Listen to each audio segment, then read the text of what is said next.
আসসালামু আলাইকুম। আপনাদের সাথে আছি আমি মা মেয়ে ঘরোয়া ব্লগ।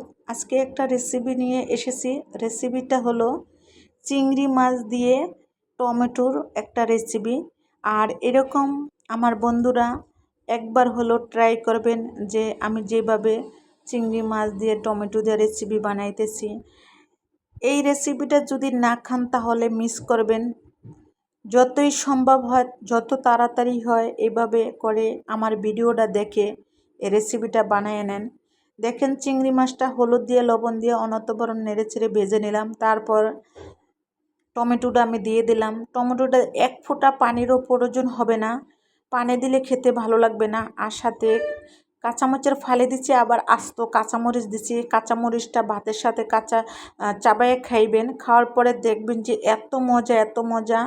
আর আরেকটা জিনিস আমি স্কিপ করে ফেলেছি, এটা হলো কি জানেন, অফ ক্যামেরায় আমি একটু হালকা চিনি দিচ্ছি। চিনিটা না দিলে কিন্তু টেস্টটা ভালো হয় না।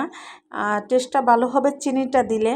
আর আমি চিনিটার কথা বলে দিচ্ছি, আপনারা কিন্তু চিনিটা দিয়ে নেবেন। আর চিনিটা যদি না দেন তাহলে বলবেন যে আসলে আপু ফালতু একটা রেসিপি নিয়ে আসছেন। রেসিপিটা করেছি, করে খেয়েছি, একটু মজাও হয় না। যদি চিনিটা দেন অবশ্যই মজা লাগবে খেতে, আর চিনিটা না দিলে খেতে মজা লাগবে না। আমার রেসিপিটা হয়ে গেছে, তাই সবাই ভালো থাকবেন, সুস্থ থাকবেন। আল্লাহ হাফেজ।